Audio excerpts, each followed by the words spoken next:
सब ठीक हो जाएगा। In today's video we will cover unit 3 of DRM, that is data collection.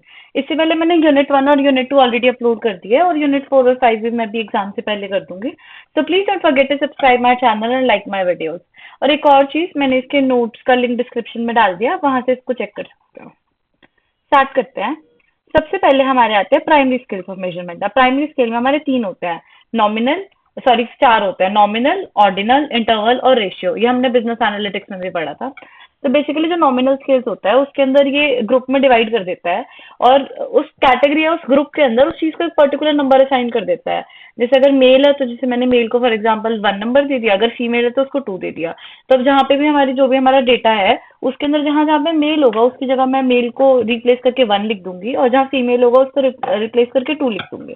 ऐसे अगर हम अगर ऐसे रिलीजियस हमें कुछ बनाना है तो हम अलग अलग रिलीजन को एक नंबर दे सकते हैं। फेवरेट सीजन है तो उसको दे सकते हैं। तो रीड कर लेते हैं।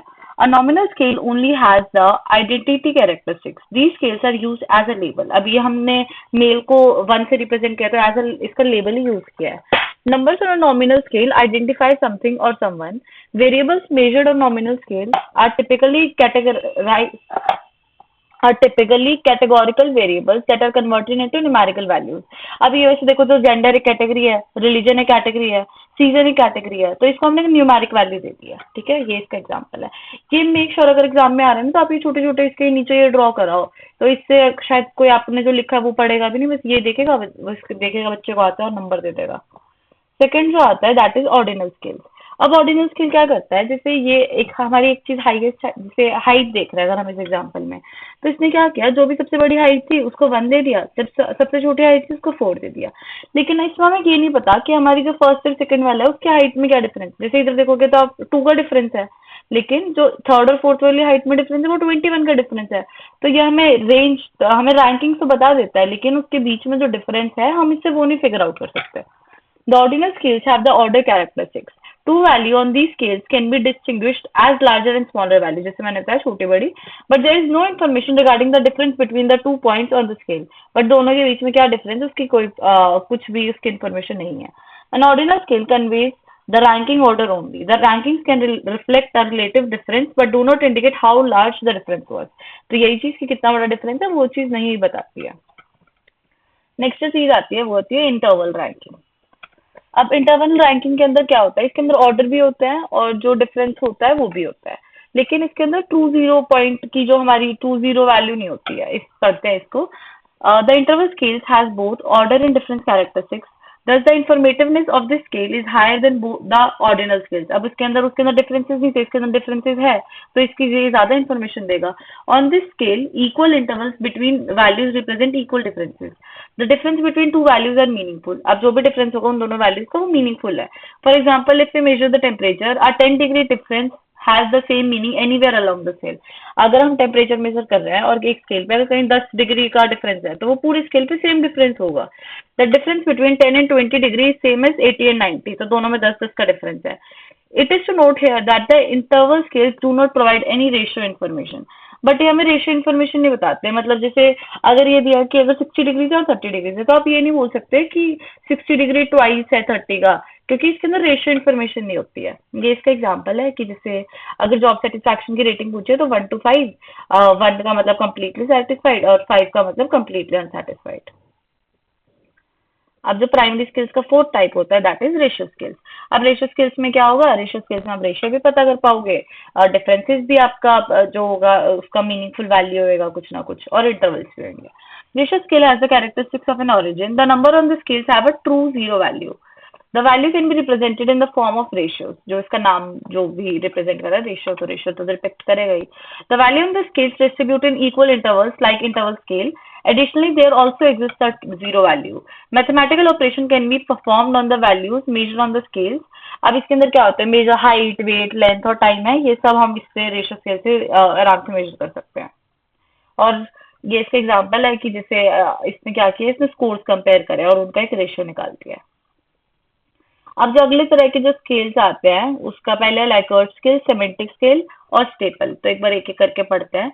अब लाइकर्ट स्केल क्या होता है, लाइकेट स्केल क्या करता है, अगर मुझे एक चीज के बारे में पता करना है, जैसे मुझे कुछ रिसर्च करनी है बोनस सैलरी के ऊपर, तो बोनस सैलरी के ऊपर ही ना मल्टीपल क्वेश्चंस पूछेगा जो सामने वाला बंदा होगा, जिससे हम रिस्पोंडेंट होगा, उसे एक क्वेश्चन नहीं पूछेगा, उसे उसी एक टॉपिक के ऊपर मल्टीपल सवाल पूछेगा। जैसे इसने देखो यहाँ इससे पूछा, I like to receive bonus salary on a quarterly basis. फिर इसके 5 चीजें बनाई है कि 5 पॉइंट बनाया है या 7 पॉइंट पे बना सकते हो आप इसके अंदर। या फिर उससे ये पूछ लेगा, अब इसी का सेकंड क्वेश्चन क्या है, I like to receive annual bonus on annual basis, salary bonus on annual basis. अब ये भी जो चीज जो उसने क्वेश्चन पूछा है, ये भी तो उसके सैलरी बोनस से रिलेटेड है ना, तो that this is Likert scale.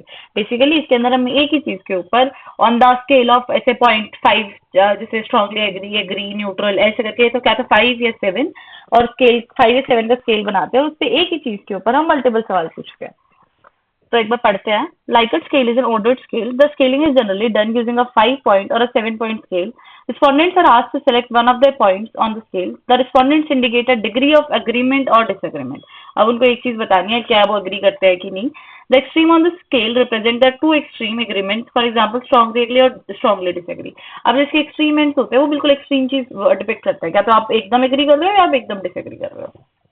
So this is Likert scale. अब इसका एनालिसिस आप कैसे करते हैं। अब ये जो एनालिसिस है उससे आप वो आराम से कंक्लूजन ड्रॉ कर सकते हो, और आप पैटर्न्स फाइंड आउट कर सकते हो कि सर्टेन डेमोग्राफिक, अगर कोई आप डेमोग्राफिक्स ले रहे हो तो उसके अंदर क्या ज्यादा लोग एग्री करते हैं एक चीज को लेकर, डिसएग्री करते हैं। अब इसके एडवांटेजेस क्या है, first is simple and easy to use. अब हम देखें तो लाइकर्ट स्केल दो इजी है, रिस्पोंडेंट के लिए भी और रिसर्चर्स के लिए भी, ताकि रिस्पोंडेंट्स आसानी से अपना लेवल ऑफ एग्रीमेंट और डिसएग्रीमेंट, जैसे अगर 5 स्केल है तो वो 5 ऑप्शन होने के बाद चूज करने के लिए वो कितना सेटिस्फाइड है, 7 स्केल बना रहे तो और ज्यादा ऑप्शन है। Second is flexibility.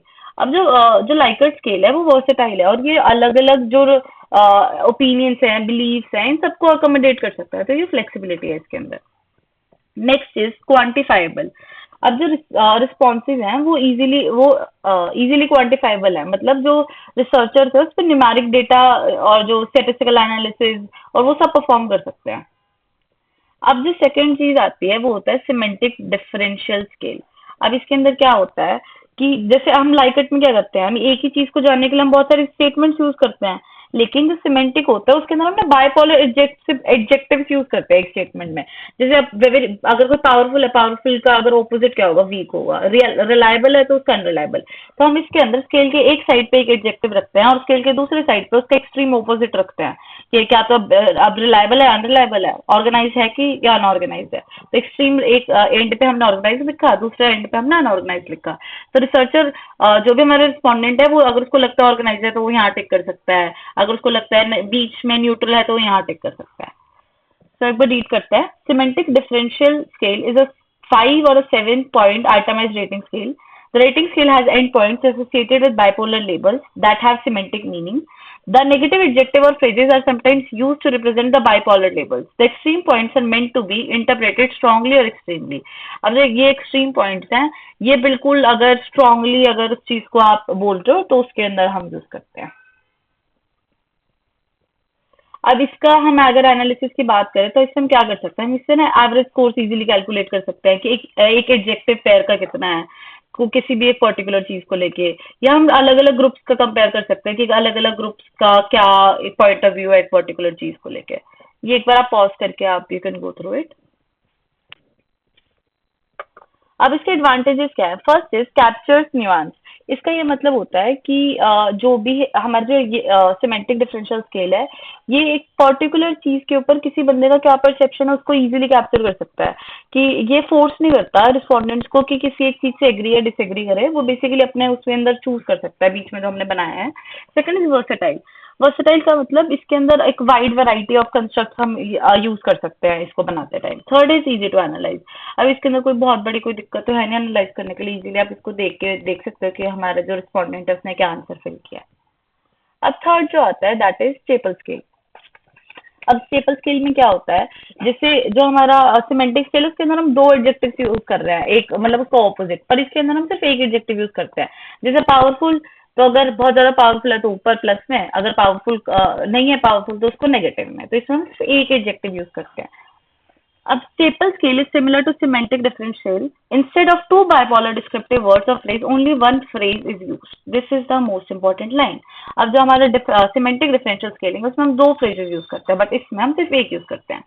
It is less common than Likert in semantic differential scale. It simplifies the process of rating using a single adjective and a numerical scale that runs from negative to positive.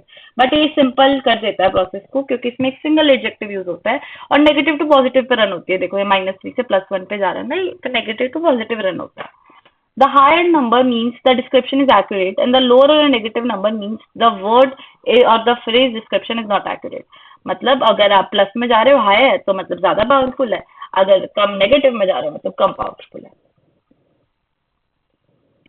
इसका analysis, you can analyze the ratings to determine the general sentiment towards the subject. The Staple skills allows for quick comparisons of how well different attributes describe the subject. अब इसके अंदर हम बहुत quickly comparisons draw कर सकते हैं. Advantages, first is simplicity. अब अगर सिर्फ एक वर्ड यूज कर रहे हैं, एक फ्रेज यूज करते हैं तो सिंपल है. Second is quick comparison. अब इसके अंदर जनरली ना टाइम कम लगता है हमें जो हमारे रिजल्ट्स को कंपेयर करने के लिए. Third is easy to analyse.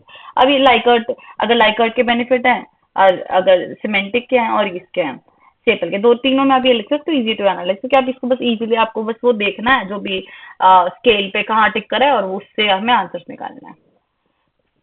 अब जो नेक्स्ट टॉपिक आता है उसका है reliability and validity. Basically reliability का ये मतलब होता है कि अगर आपने कोई एक रिजल्ट ड्रॉ किया है वो कितना रिलायबल है, कि मतलब अगर आप उस रिजल्ट को उस टेस्ट को आप रन करोगे तो सेकंड टाइम भी वही रिजल्ट आएगा कि तो हमें फर्स्ट टाइम मिला था. जैसे कोई वेइंग स्केल है, आप अपना सुबह रोज उस पे वेट चेक कर रहे हो, अगर और एक फैक्ट अगर हम इसमें assumption से लगा रहे हैं कि हम सेम टाइम चेक कर रहे हैं, सेम क्लोथिंग में चेक कर रहे हैं और हमारा वेट ऊपर नीचे नहीं हो रहा, तो हर रोज क्या वो weight weighing machine same weight दिखाएगी. तो अगर वो सेम वेट दिखाएगी तो वो रिलायबल है. लेकिन वो सेम सेटिंग में सेम वेट, अगर आपका मतलब आपने वेट गेन या वेट लूज नहीं किया है और आप सेम कपड़े पहन रहे हो, सेम टाइम पे कर रहे हो, बट उसमें भी अगर वो अलग दिखाएगी तो इसका मतलब वो हमारी जो मशीन है वो रिलायबल नहीं है. तो this is what reliability is. अब एक बार इसकी रीड कर लेते हैं. Consistency of measurement reliability refers to the consistency और stability of a measurement over time. मतलब कि जो भी आपने मेजर किया है या जो भी आपने रिजल्ट्स ड्रॉ किए हैं वो कितने टाइम तक स्टेबल हैं. A reliable measurement tool yields the same results under consistent conditions, meaning if you were to repeat the same study or measurement, you would obtain similar results every time.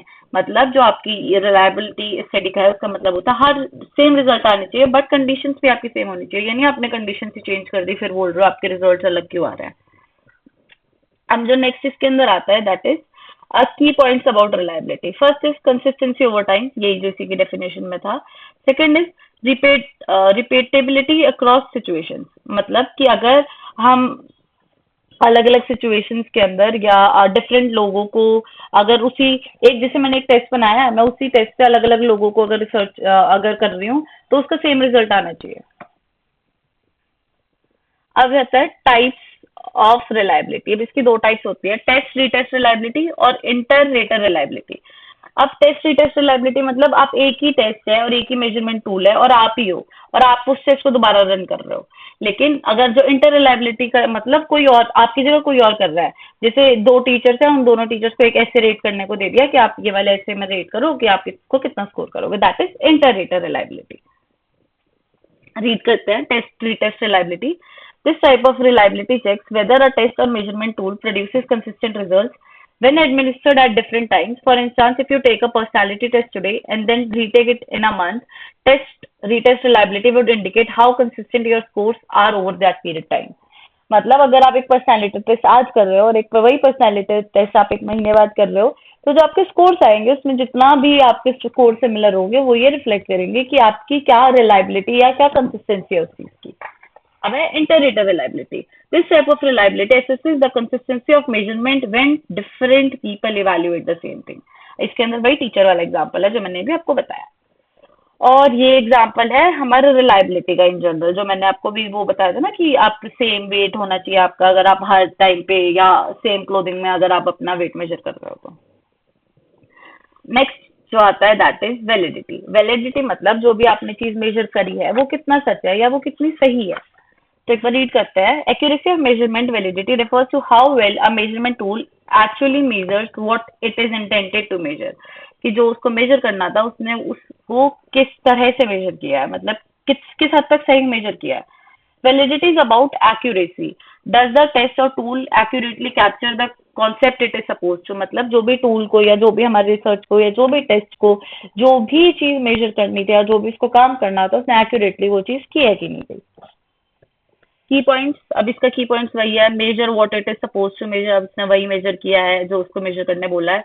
जैसे अगर आप एक intelligence test बना रहे हो तो a valid test would accurately evaluate intelligence not other unrelated factors like memory और language skills. तो अगर आप अगर जैसे मैंने इंटेलिजेंस टेस्ट बनाया तो मैं उसमें मेरे अदर फैक्टर्स को नहीं, जो अनरिलेटेड फैक्टर्स है वो नहीं आने चाहिए उसके अंदर, कि आपकी मेमोरी आ रही है या आपका लैंग्वेज स्किल आ रहा है, नहीं वो नहीं होना चाहिए. अब नेक्स्ट इसका टॉपिक है type different types of validity. First is content validity.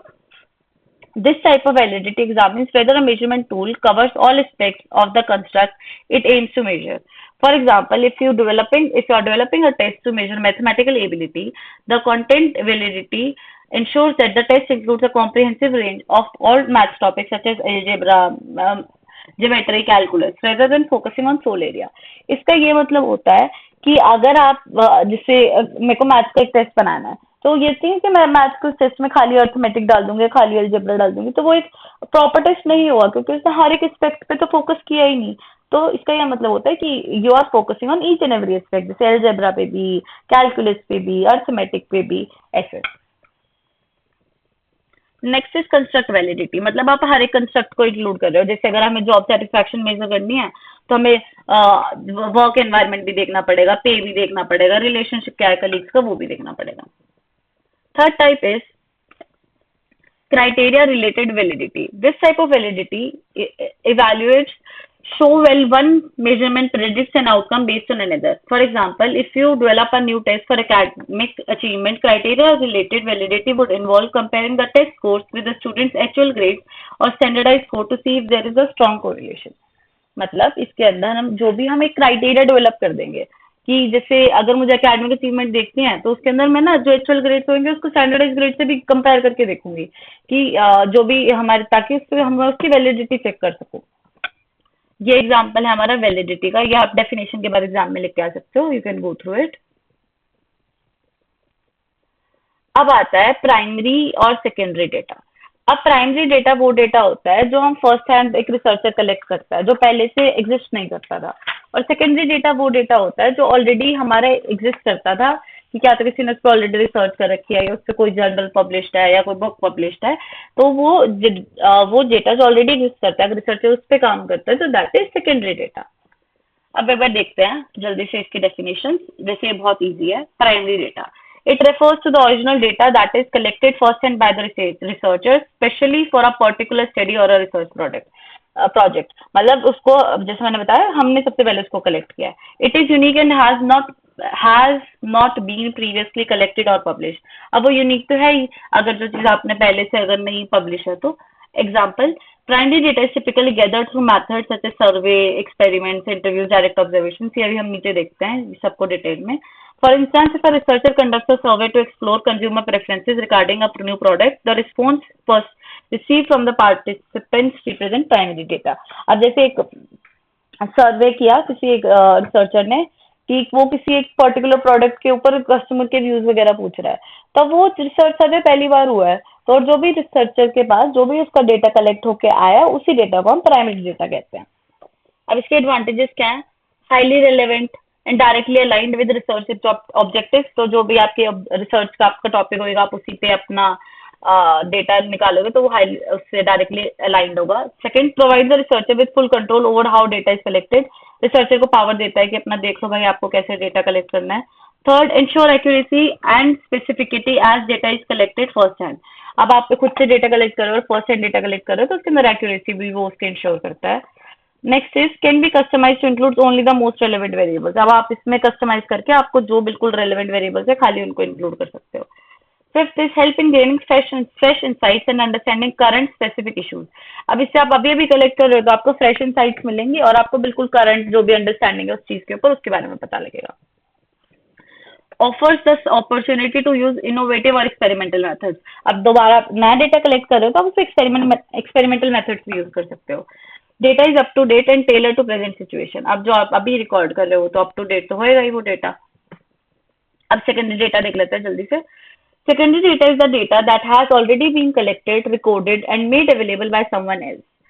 किसी ने ऑलरेडी इस चीज को आपको अवेलेबल करा दिया है। It is usually compiled for purposes other than researchers current study but can be utilise effectively by assessing pre existing sources. अब ये डेटा किसी और रीजन की वजह से कंपाइल किया गया था बट आप भी इसको यूज कर सकते हो। This data can be analysed and be interpreted to support और सप्लीमेंट करंट रिसर्च एफर्ट्स। अब इसके अंदर कॉमन सोर्सेज क्या है? आपकी पब्लिकेशन हैं, कंपनी रिपोर्ट बुक्स हैं, या कुछ भी है। अब इसके एडवांटेजेस देखते हैं। Often readily available, saving time and effort. अब अवेलेबल है तो आपका टाइम और एफर्ट भी सेव होगा। सेकंड, कॉस्ट इफेक्टिव, आपको अपना कॉस्ट नहीं लगाना पड़ेगा रिसर्च करने पे। Third, allow researchers to analyse broad trends and comparisons across time और डेमोग्राफिक्स। अभी रिसर्चर को अलाउ करता है कंपैरिजन करने के लिए। Fourth is useful for building a background और literature review for a study. अब इसके अंदर कोई भी अगर हमें लिटरेचर रिव्यू बनाना है तो उसके लिए एक बैकग्राउंड की तरह सर्व करता है। Next is help in contextualising primary data by comparing with existing findings. अब जो भी फाइंडिंग्स ऑलरेडी हैं और जो कुछ हमने हो सकता है रिसर्चर ने अपनी तरफ से भी कुछ चीजें कलेक्ट करी हो तो उन दोनों के अंदर एक कंपैरिजन भी ड्रॉ करने में हेल्प करता है ये। Next is enables access to large scale data sets. अब बहुत ज्यादा डेटा सेट्स के ऊपर हमें मतलब ज्यादा इन्फो मिलती है। Next, support hypothesis formulation and identification of research gaps. तो अब इससे आप रिसर्च गैप्स भी फिगर आउट कर सकते हो। Now let's see what are the sources of primary data. First is survey and questionnaires. ये हमने उसके अंदर भी किया था जब हम यूनिट 2 कर रहे थे ना, तो उसके अंदर भी जो डिस्क्रिप्टिव वाले था, डिस्क्रिप्टिव रिसर्च थी, उसके अंदर हमने पढ़ा था। एक बार हम जल्दी से इसे क्विकली रिवाइज कर लेते हैं। अब जो सर्वेज और क्वेश्चनर होते हैं ना, वो सबसे इंपॉर्टेंट टूल होता है प्राइमरी डेटा कलेक्ट करने का। इसके अंदर जो सर्वेयर है वो किसी भी सेमी स्ट्रक्चर्ड क्वेश्चंस भी डाल सकता है, स्ट्रक्चर्ड क्वेश्चंस भी डाल सकता है, ओपन एंडेड भी डाल सकता है, क्लोज एंडेड भी डाल सकता है। ओपन एंडेड मतलब कि उनको अपने वर्ड्स में लिखना होगा। क्लोज एंडेड मतलब क्या, यस या नो में आंसर करना है, मतलब मल्टीपल चॉइसेस गिवन होती है, उन्हीं में से एक चीज पिक करनी है। तो वो होता है सर्वे और questionnaire. These tools can be administered through various channels such as face-to-face, online platforms, telephone calls और other electronic devices. अब आप किसी से किसी का सर्वे, किसी से बंदे से कुछ सवाल पूछना है तो आप फेस टू फेस भी पूछ सकते हो, ऑनलाइन प्लेटफॉर्म पे भी पूछ सकते हो, मेल भेज के पूछ सकते हो उसको सर्वे या क्वेश्चनर का। तो ये एक बार आप इसको पॉज करके रीड कर लेना, ये हम ऑलरेडी डिस्कस कर चुके हैं। Second is interview. अब इंटरव्यू होता है फेस टू फेस इंटरेक्शन होती है जिसमें रिसर्चर की और रिस्पोंडेंट की। अब आपका इंटरव्यू स्ट्रक्चर्ड हो सकता है, मतलब एक फिक्स सेट, जो आपका इंटरव्यूअर होगा वो आपसे फिक्स सेट ऑफ क्वेश्चंस पूछेगा। सेमी स्ट्रक्चर्ड हो सकता है कि मतलब आपको एक रफ आइडिया दे रखा है कि आपको ये पूछना है, तो आप उसको उतना थोड़ी बहुत फ्लेक्सिबिलिटी कर सकते हो। या आपका अनस्ट्रक्चर्ड हो सकता है कि वो बिल्कुल ऐसे इनफॉर्मल लगे, मतलब टाइप बेसिकली वो थोड़ा इनफॉर्मल हो नेचर के अंदर। Interviewers are valuable for collecting in depth qualitative data, क्योंकि जो अगर कोई पर्सनल डेटा है तो हो सकता है वो बंदा ग्रुप में या नहीं बोलने लगे, लेकिन अगर वो पर्सनली उस चीज को बता दे। Third is focus groups. Focus group में क्या होता है, एक small group of people participant होते हैं, हम उन्हें बोलते हैं कि आप एक आओ और एक टॉपिक पर डिस्कस करो। इसके अंदर एक बंदा मॉडरेटर होता है, वो इन सबको बिहेवियर ऑब्जर्व करता है और इन सबको गाइड करता है। ये भी हम पहले पढ़ चुके हैं यूनिट 2 के अंदर। Fourth is experiments. एक्सपेरिमेंट्स के अंदर यही होता है कि इसका कॉमन पर्पस होता है ताकि कॉज और इफेक्ट रिलेशनशिप आप डेवलप कर सको। पार्टिसिपेंट्स को हम डिवाइड कर देते हैं कंट्रोल और एक्सपेरिमेंटल ग्रुप्स में, और एक कंट्रोल्ड कंडीशंस के अंदर हम उन्हें ऑब्जर्व करते हैं ताकि हम ये देख सकें कि एक वेरिएबल के अंदर कुछ चेंज आ रहा है तो उससे दूसरे वेरिएबल के अंदर क्या चेंज आएगा। अब जो सोर्सेज ऑफ सेकेंडरी डेटा है जो मतलब ऑलरेडी पब्लिश्ड है। First is academic journals. अब जो एकेडमिक जर्नल्स होते हैं उसके अंदर जो आपके पेयर हैं या और भी जो लोग हैं उन्होंने अपने जो आर्टिकल्स पब्लिश किए होते हैं वो होते हैं। These articles include original studies, literature review, meta-analysis, theoretical papers written by scholars and experts. अब इसके अंदर आपका कुछ सारे इसके अंदर आपको पेपर मिलते हैं जो भी अलग अलग स्कॉलर्स ने, एक्सपर्ट्स ने लिखे हैं। इससे आप जो करंट नॉलेज, अगर आप जर्नल्स रिव्यू कर रहे हो तो उससे आपको हेल्प मिल सकती है कि आप क्या तो कोई गैप है जो भी एग्जिस्टिंग रिसर्च में वो ढूंढ सकते हो, या आप एक स्ट्रॉन्ग फाउंडेशन बना सकते हो अपने खुद के रिसर्च वर्क की, क्या क्या क्योंकि आपको उस चीज के ऊपर एक प्रॉपर अंडरस्टैंडिंग क्रिएट हो जाएगी आपकी, या आप अंडरस्टैंड कर सकते हो कि करंट स्टेट ऑफ नॉलेज की, उस चीज की अभी करंट क्या चल रहा है। For example, a psychology student may consult journals like the Journal of Psychology to understand past studies on mental health. जैसे कोई साइकोलॉजी स्टूडेंट है वो पुरानी जो, जैसे अगर कोई जर्नल पब्लिश्ड है, जर्नल ऑफ साइकोलॉजी, उसको पढ़ के देख सकता है कि जो भी चल रहा है मेंटल हेल्थ का जो है। Second is government reports and statistics. अब जो गवर्नमेंट है वो भी बहुत, गवर्नमेंट डिपार्टमेंट्स रेगुलरली पब्लिश करते हैं रिपोर्ट्स और डेटाबेस अलग अलग चीज पे, जैसे हेल्थ के ऊपर, इकोनॉमिक डेवलपमेंट के अंदर, पॉपुलेशन ग्राफिक्स डेमोग्राफिक्स के अंदर, या जैसे सेंसस हो गया, जैसे सेंसस ऑफ इंडिया है वो बहुत ज्यादा पब्लिक और सोशल हेल्थ रिसर्च पब्लिश करते हैं, तो आप उससे भी इंफॉर्मेशन ले सकते हो। अब जो थर्ड चीज है that is market research reports. अब जैसे बहुत सारी एजेंसीज हैं, जैसे मैकिन्जी हो गया, तो ये क्या करती हैं, ये मार्केट की रिसर्च की रिपोर्ट्स पब्लिश करती हैं, जैसे कंज्यूमर प्रेफरेंस के ऊपर कर दिया, कॉम्पिटेटिव लैंडस्केप पे कर दिया, या किसी प्रोडक्ट की डिमांड के क्या पैटर्न बन रहे हैं उस पर पब्लिश कर दिया, तो उससे भी आप कर सकते हो। ये मैं एक्सप्लेन कर रही हूँ, आप ये बिल्कुल इजी लैंग्वेज में लिखा हुआ है, आप पॉज करके देख सकते हो, या फिर आप नोट्स से गो थ्रू कर सकते हो इससे। Fourth is online database and repositories. अब बहुत सारी ऐसे प्लेटफॉर्म्स होते हैं जो लार्ज स्केल कलेक्शन करते हैं सेकेंडरी डेटा का, सर्वे रिपोजल्स हो गए या स्टेटिस्टिकल डेटाबेस हो गए, तो इससे आप आराम से वो ले सकते हो। जैसे गूगल स्कॉलर है, जैसे अगर हमें कोई भी रिसर्च पेपर देखना है तो हम गूगल स्कॉलर पे जाके उस पर्टिकुलर उस टॉपिक को डाल सकते हैं, तो आप उसके बारे में और आपको रिसर्च जो भी ऑलरेडी पब्लिश डेटा है वो दिख जाएगा। Fifth is books and literature reviews. अब बुक्स होती हैं वो बहुत सालों की जो रिसर्च होती है उसको एक चीज में वेल ऑर्गेनाइज फॉर्मेट के अंदर पब्लिश करती हैं, तो जो बुक्स है आप उससे ले सकते हैं लिटरेचर रिव्यू। लिटरेचर रिव्यू आपको बुक से भी मिल सकता है, जर्नल से भी मिल सकते हैं, तो आप इन दोनों से भी इनको ले सकते हो। नेक्स्ट टॉपिक आता है that is questionnaire design. Questionnaire design मतलब जो भी हम, जो सामने वाले से हमारे रिस्पॉन्डेंट से हमें जो भी क्वेश्चन पूछने हैं, हम इसको प्रॉपरली डिजाइन कैसे करेंगे। तो क्वेश्चनर बेसिकली एक रिसर्च टूल होता है जो यूज किया जाता है डेटा कलेक्ट करने से रिस्पॉन्डेंट्स के लिए। तो अब उसके अंदर अगर हमें डेटा कलेक्ट करना है तो ये मतलब रिस्पॉन्डेंट्स कुछ भी हो सकता है, कस्टमर्स हो सकते हैं, कंपनीज हो सकती हैं, तो इसके अंदर हम एक सीरीज ऑफ क्वेश्चन पूछते हैं उनसे, और क्वेश्चनर्स हम ना अलग अलग फील्ड्स में यूज करते हैं। तो एक बार इसके एलिमेंट्स देखते हैं। First is define objective clearly. तो हमें सबसे पहले हमारे जो भी रिसर्च ऑब्जेक्टिव्स हैं हमें वो लिख देने हैं अच्छे से। If the goal is to measure customer satisfaction, focus on question related to service quality, product experience and overall satisfaction. मतलब जैसे अगर हमें क्वेश्चनर बनाना है कि जो रिसर्च करते हैं हमारे कस्टमर सेटिस्फैक्शन पे, तो जो भी क्वेश्चन होंगे वो इससे रिलेटेड होने चाहिए कि आपका प्रोडक्ट एक्सपीरियंस कैसा था, how satisfied you are on the scale of 1 to 5, ऐसा, तो उसके बारे में ही होने चाहिए। Second, choose the right question type. अब हमें जो क्वेश्चन का टाइप है वो सही चूज करना है, कि जैसे अगर क्लोज एंडेड पूछना है, मल्टीपल चॉइस पूछना है, ओपन एंडेड पूछना है कि आप अपने तरफ से लिखो, या हमें वो लगाना है कि कंपेयर करना है जैसे एटीट्यूड और ओपिनियन, तो इसके लिए हम लाइकर्ट स्केल यूज कर सकते हैं, तो वो हमें प्रॉपरली चूज करना है। Third is ensure clarity and simplicity. अब हमें ना जो हमारा क्वेश्चन है उसमें सिंपल और क्लियर लैंग्वेज यूज करनी है, हमें उसके साथ ज्यादा बकवास नहीं करनी कि हम कुछ ऐसी लैंग्वेज लिख देते हैं जो हमारा रिस्पॉन्डेंट समझ ही नहीं पा रहा है। Fourth is logical flow and structure.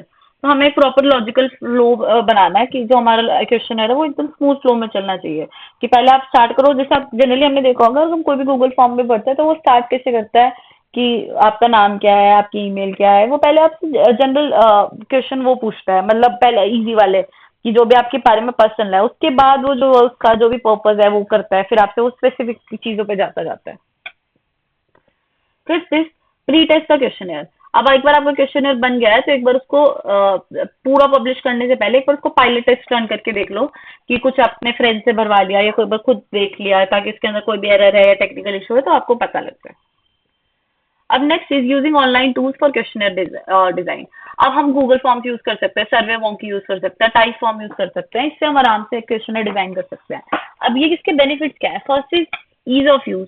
अब हमने देखा है कि अगर गूगल फॉर्म भी हम बना रहे हैं तो उसके अंदर हम इमेजेस भी डाल सकते हैं, वीडियोस भी डाल सकते हैं, ड्रैग और ड्रॉप भी कर सकते हैं, जिससे हमारा जो क्वेश्चनर डिजाइन का प्रोसेस है वो इजी है।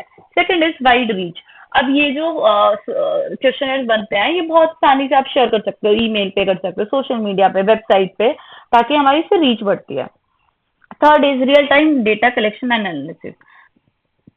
अब ये जो क्वेश्चनर्स है इसमें आपको इंस्टेंटली इनका जो रिस्पॉन्डेंट ने रिस्पॉन्स किया है वो इंस्टेंटली कलेक्ट हो जाता है, और जैसे इन बिल आप आपका जो रिस्पॉन्स है आप उसका एक्सेल शीट से भी कनेक्ट कर सकते हो, कि साथ के साथ रिस्पॉन्स उसके अंदर आता जाता है, और आपको बेसिकली उसको कभी की तभी एनालाइज भी कर सकते हो।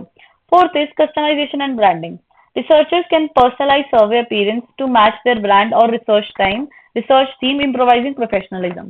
अब आप उसके अंदर कस्टमाइजेशन भी कर सकते हो या अपनी ब्रांडिंग भी कर सकते हो। Next is anonymity and confidentiality. अब ये जो रिस्पोंडेंट्स, अब इस पे एनोनिमस भी इस पे कर सकते हैं, मतलब आपका नेम और आपकी आइडेंटिटी रिवील नहीं होगी, और इससे ऑनेस्ट ओपिनियंस आते हैं।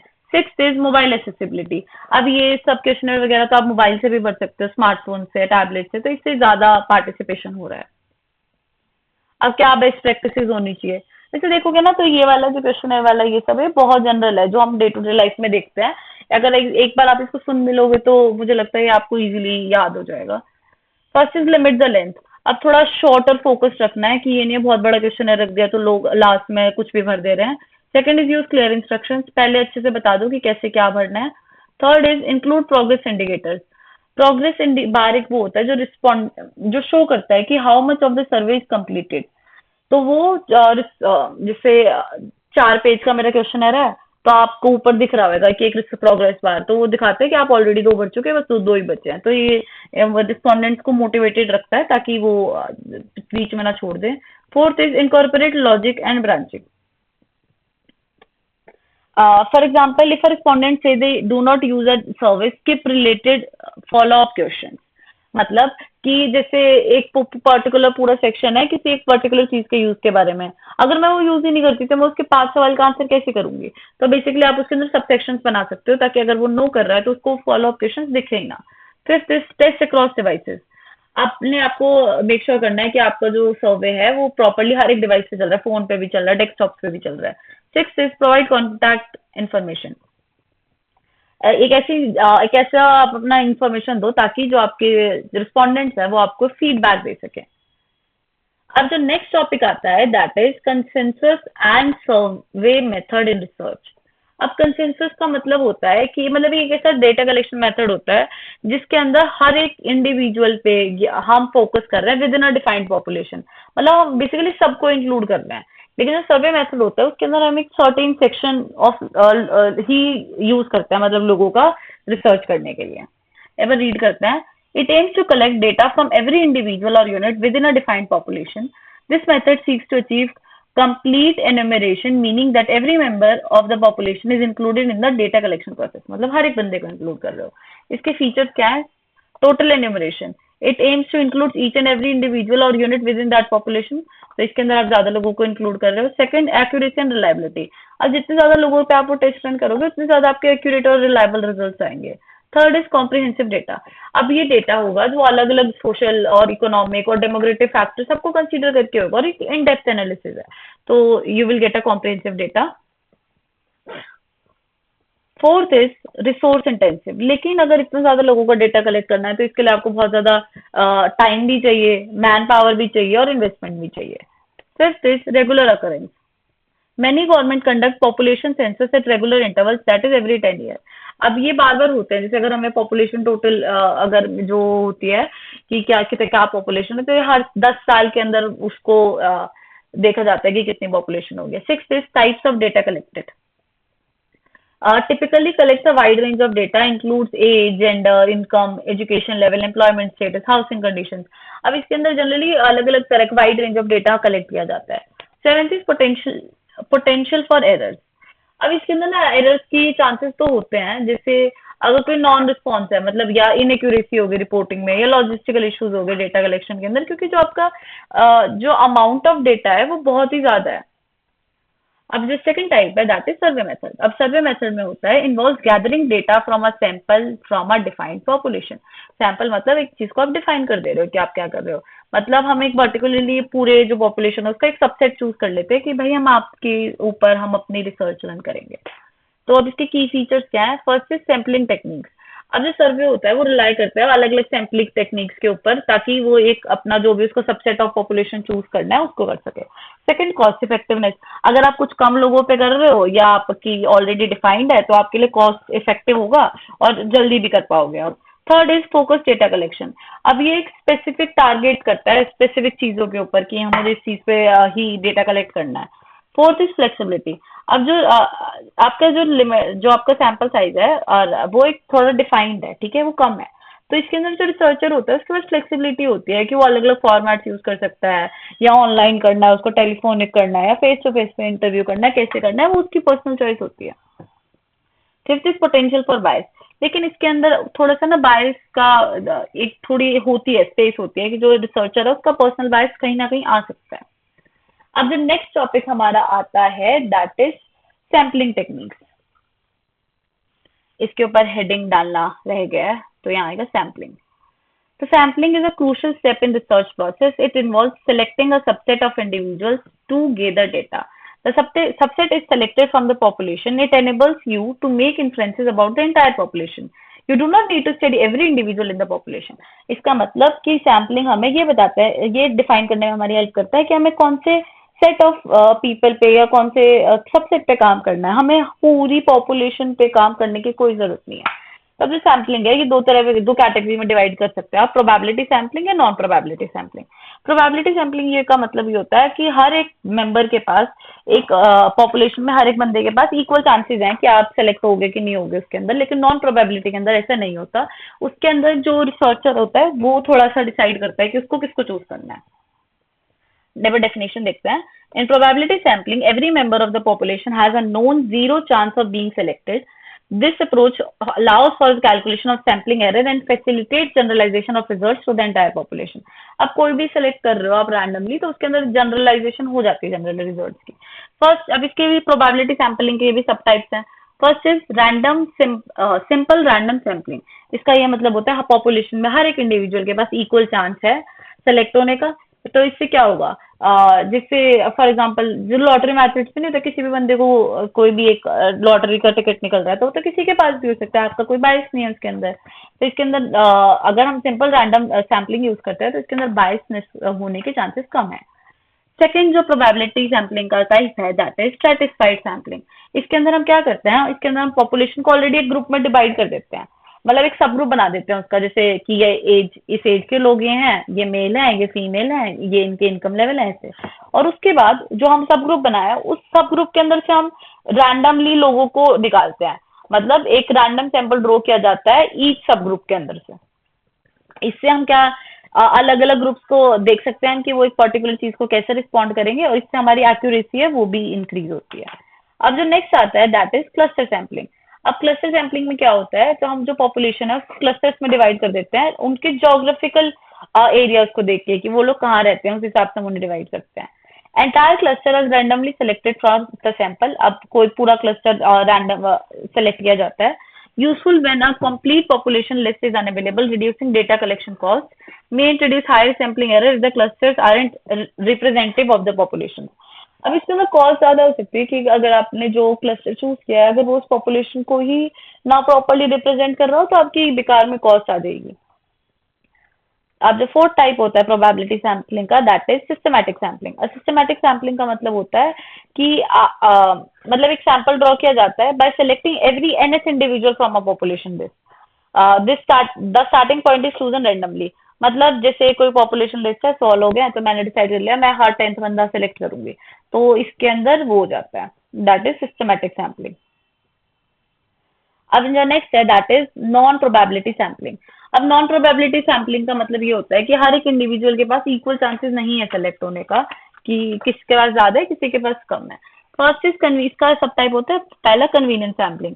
मतलब इसके अंदर ना रिसर्चर ये देखता है कि उसको इजी क्या पड़ेगा, कि कौन से लोगों का क्विक हो जाएगा, कौन से लोगों का कॉस्ट इफेक्टिव है। लेकिन इससे क्या होता है थोड़े से ना इनएक्यूरेट रिजल्ट्स आ सकते हैं, क्योंकि जो आपके रिजल्ट्स होंगे वो स्क्यूड रिजल्ट्स हो सकते हैं। Second is judgemental sampling.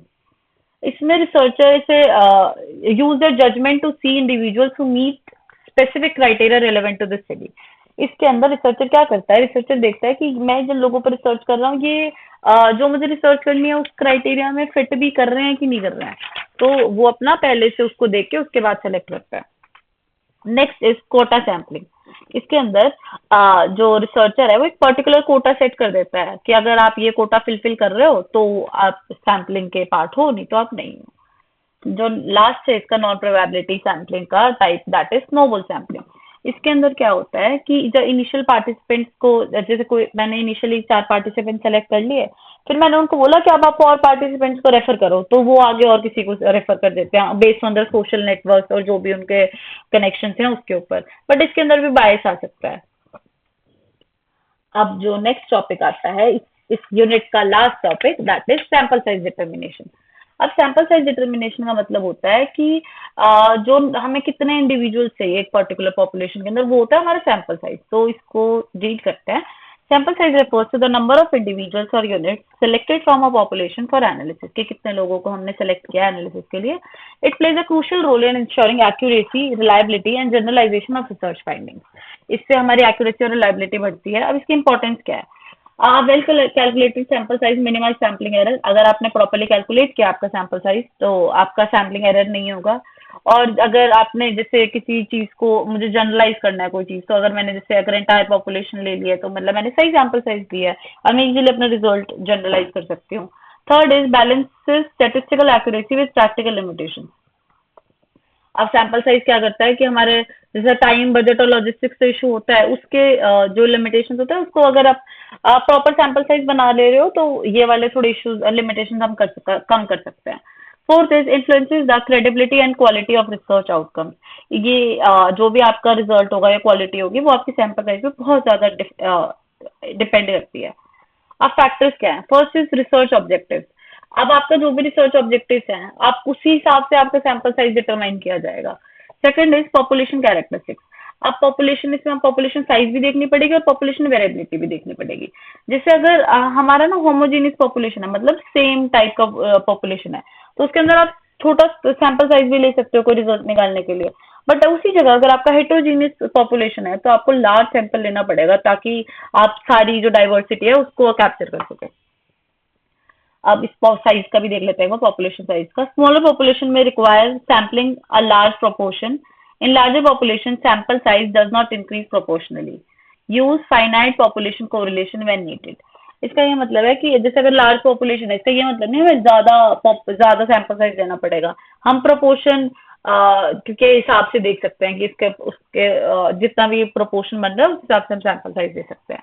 Third is desire confidence level. अब जैसे जनरली ना हम कॉन्फिडेंस लेवल को ऐसे डिपिक्ट करते हैं कि इज अ परसेंटेज, जैसे 95% मेरा कॉन्फिडेंस लेवल है। अगर आपका कॉन्फिडेंस लेवल ज्यादा है, तो उसके लिए आपको ज्यादा सैंपल साइज की जरूरत होती है, कि जैसे जितने ज्यादा लोगों पे आपने वो टेस्ट रन किया है, जितने ज्यादा एक्यूरेसी या रिलायबिलिटी या वैलिडिटी आ रही है, तो उतना आपका कॉन्फिडेंस लेवल इंक्रीज हो रहा है। Fourth is margin of error. अगर आपका मार्जिन ऑफ एरर कम होगा, तो इसका आपका मतलब ग्रेटर प्रिसीजन होगा, और ग्रेटर प्रिसीजन होगा तो मतलब आपका सैंपल साइज लार्ज होगा। द मार्जिन ऑफ एरर होता क्या है? The range within which the true population parameter is expected to fall. मतलब जहां आपका ये बिलीव किया जाता है कि ऐसी कैसी रेंज जिसके अंदर आपका जो ट्रू पॉपुलेशन होगी वो फॉल करेगी। Fifth is available resources. अब आपके पास अगर जो मैन पावर है वो कम है, टाइम कम है, या आपको बजट इश्यूज हैं, तो आप स्मॉल सैंपल साइज ही ले सकते हो, आप ज्यादा पे रन ही नहीं कर सकते। बट अगर आपके बजट इशू नहीं है, तो आप हो सकता है लार्ज सैंपल साइज भी ले लो। Six is statistical methods. अब इसके अंदर हमें अलग अलग फॉर्मूलाज हम कंसीडर कर सकते हैं, जैसे कॉन्फिडेंस लेवल हो गया, मार्जिन ऑफ एरर हो गया, या पॉपुलेशन वेरिएबिलिटी हो गया। तो ये छह थे हमारे कुछ ऐसे चीजें जिससे हम देखते हैं हमारा सैंपल साइज किस चीज पे डिटरमाइन करता है। अब इसकी बेस्ट प्रैक्टिसेस कि हम क्या करें जिससे हमारा वो हो। First is use stratified sampling to ensure subgroup representation specifically in smaller samples. तो अगर स्मॉलर सैंपल्स है, अगर आप उसको एक सब ग्रुप में डिवाइड करके हर ग्रुप से कुछ ना कुछ लोग ले रहे हो, तो इससे हमारा बेटर रिजल्ट आते हैं। Second is pre calculate sample size using standard sample size calculators और स्टैटिस्टिकल टूल्स। तो एक बार आप जो रियल वाला है उसको डिफाइन करने से पहले एक बार वो कर लो, आप पहले एक सैंपल साइज कैलकुलेटर से आप निकाल लो statistical tools. Third is always justify the chosen sample size in your methodology. उसके बाद जो भी आपने सैंपल साइज चूज किया है उसको प्रॉपरली जस्टिफाई करो। तो इसी के साथ हमारा यूनिट 3 भी खत्म हो जाता है। तो अब यूनिट 4 और 5 भी मैं भी डाल दूंगी आज में। So please don't forget to subscribe my channel and like my videos. Thank you.